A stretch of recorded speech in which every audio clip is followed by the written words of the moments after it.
सभी साथियों को नमो बुद्धाय, जय भीम। साथियों, आज हमारे साथ युवा नेता समाजवादी पार्टी के नितिन त्यागी जी हैं। तो एक मुलाकात करते हैं। आज उन्होंने जो प्रदर्शन किया है तहसील मोदी नगर डिस्ट्रिक्ट गाजियाबाद से। तो स्वागत है नेताजी आपका सम्मान के अधिकार में। धन्यवाद। सबसे पहले मैं आपको बहुत बहुत धन्यवाद कि आप मुझसे आपने मेरी राय जाननी चाहिए। सम्मान के अधिकार का बहुत बहुत धन्यवाद।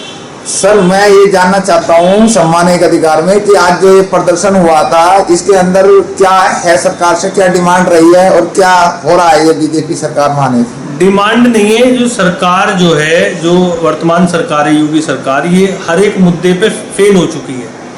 तो उसी चीज को जो है हम बता रहे हैं जनता को, जिससे कि एक मैसेज जाए कि किस तरीके से जो है सरकार फेल हो चुकी है और इस सरकार को जो है बर्खास्त कर देना चाहिए जी। चाहे वो किसानों का मुद्दा हो।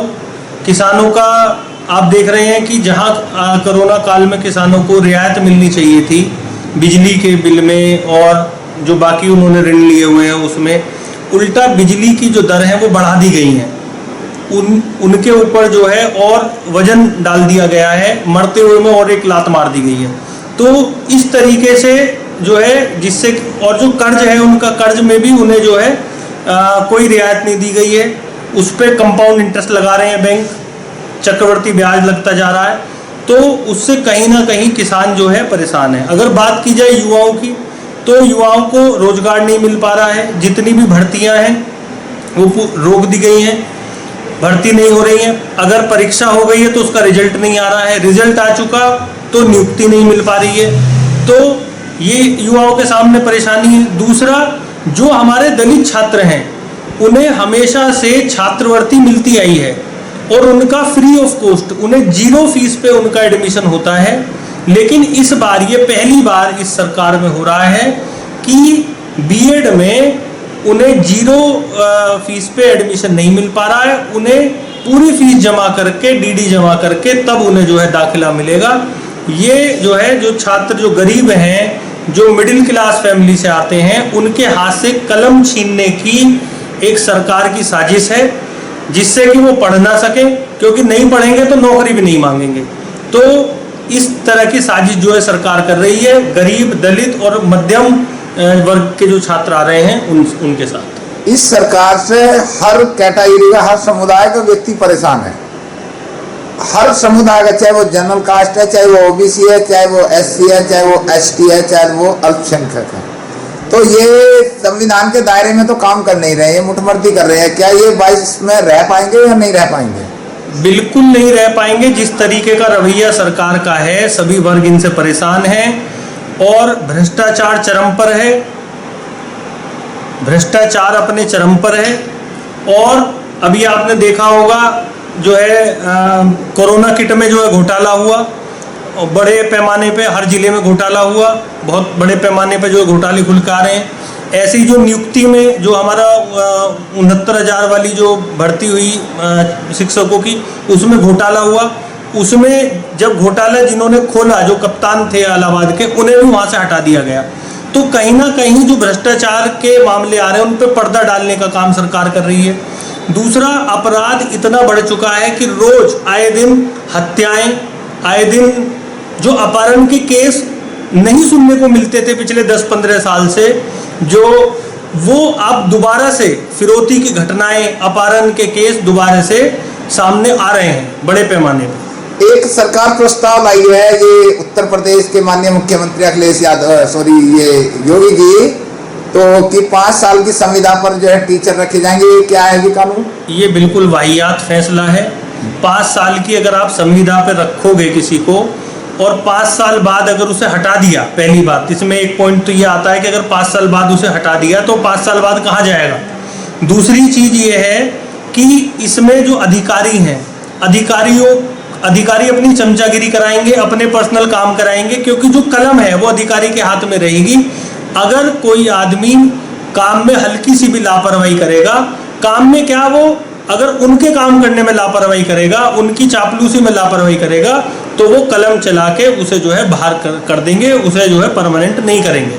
तो एक और बात, सवाल ये है मेरा कि ये जो सरकार जब से आई है, ये देश के अंदर एक बात कहते हैं कि 70 साल से विकास नहीं हुआ है, हर चीज का ये प्राइवेट, हर चीज private, railway private, airport private, यानी कि जितना भी अभी प्राइवेटाइजेशन का और नया मुद्दा है इन्होंने खड़ा कर रखा है, हर चीज देख देंगे तो फिर क्या होगा इसका, सरकार का क्या होगा, जनता का? प्राइवेटाइजेशन जो है वो किसी समस्या का हल नहीं है। अगर सरकार किसी चीज़ को चला रही है और सरकार के चलाते हुए वो चीज़ अगर घाटे में आ रही है तो उसे प्राइवेट वाला कैसे चला सकता है? सरकार तो एक बार घाटा भी झेल सकती है, प्राइवेट वाला आदमी तो घाटा झेलेगा ही नहीं। तो ये किसी चीज़ का समाधान नहीं है। दूसरा क्या है, जो सरकार निजीकरण कर रही है उससे हमारा जो संवैधानिक ढांचा है, जैसे आज हम क्या होता है कि भाई हम रिजर्वेशन देते हैं, जो नियुक्तियाँ आती हैं हमारे जो SC ST है उन्हें हम रिजर्वेशन देते हैं, कहीं गरीब छात्र आ रहे हैं उन्हें भी हम रिजर्वेशन दे रहे हैं, कहीं अगर OBC आ रहे हैं, पिछड़े वर्ग से जो लोग आ रहे हैं उन्हें भी हम रिजर्वेशन दे रहे हैं। निजीकरण का सबसे जो बुरा प्रभाव है वो इस रिजर्वेशन पर पड़ने वाला है, क्योंकि जब सरकारी नौकरियां ही नहीं बचेंगी तो उसके बाद रिजर्वेशन प्राइवेट में तो रहेगा नहीं। तो जो गरीब तबके से लोग आ रहे हैं, जो दलित छात्र आ रहे हैं, वो नौकरी पाना चाहते हैं, उन्हें नौकरियां नहीं मिलेंगी। दूसरा क्या है, सरकारी नौकरी पाना और प्राइवेट नौकरी पाना, इनका दोनों का अलग अलग सिस्टम है। एक गरीब घर से निकला हुआ रिक्शा चलाने वाले का भी कोई बेटा है, वो एक परीक्षा पास करके राजा बन सकता है, वो IAS बन सकता है। लेकिन आज तक आपने इतिहास में नहीं पढ़ा होगा भारत के में कि कोई रिक्शा चलाने वाले का बच्चा रिलायंस में मैनेजर बन गया हो या टाटा की किसी कंपनी में मैनेजर बन गया हो। वो IAS तो बन सकता है क्योंकि वहां उसके ज्ञान को परखा जा रहा है, वहां पूछा जाता है भाई who is the father of nation, Bharat के राष्ट्रपिता कौन है, वो बताएगा गांधी जी, चलो तुम्हारा सिलेक्शन हो गया। लेकिन जो निजी कंपनी है वो उससे केवल ये पूछती है कि भाई तुम ग्राहक को कैसे पटा के लाओगे। वहां ज्ञान के ऊपर उसे कहीं पे भी उसकी कसौटी पे नहीं परखा जाएगा, उससे सीधा पूछा जाएगा भाई तुम ग्राहक को कैसे लेकर आओगे पटाके। तो उस पे जो है, जो गरीब लोग आ रहे हैं, जो मजदूरों के बच्चे आ रहे हैं, उन्हें कभी भी नौकरी नहीं मिल पाएगी जो निजीकरण सरकार करती जा रही है, भले ही वो रेलवे में हो या भले ही वो किसी भी जो है सेक्टर में हो रहा है।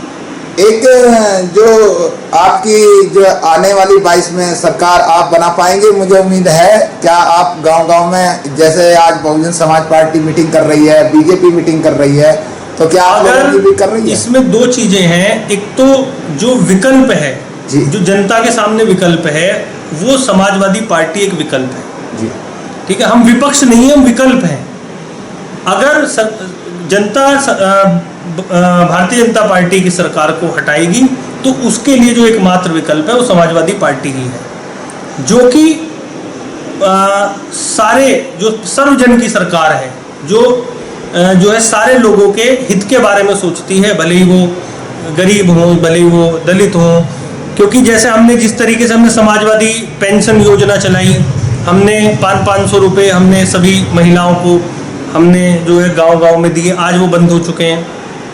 हमने ई-रिक्शा वितरित की, हमने छात्रों को लैपटॉप दिए, 6-7 लाख लैपटॉप हमने पूरे प्रदेश में बांटे। वो तो जो सबके हित को सोचने की अगर बात काम कर सकती है तो समाजवादी पार्टी कर सकती है। हमने साइकिलें दी, हमने फ्री सिंचाई किसानों को मुहैया कराई। तो लेकिन आज जो है बीजेपी की सरकार में कहीं ना कहीं लोगों को प्रताड़ित किया जा रहा है, जनता को परेशान किया जा रहा है, उनकी कहीं मदद नहीं करी जा रही है। उल्टा ये सोचा जा रहा है कि इनसे किस तरीके से और पैसा वसूला जाए। तो इसलिए जो है अब विकल्प जो है वो एकमात्र समाजवादी पार्टी है। और 2022 में हमारे राष्ट्रीय अध्यक्ष अखिलेश यादव जी के नेतृत्व में मुझे पूरी उम्मीद है कि 2022 में हमारी सरकार आ रही है बनने। समाजवादी पार्टी को एक बात मैं पूछना चाहूँगा कि SC ST जो OBC के अंदर भी बहुत सारी जातियां आती हैं, जैसे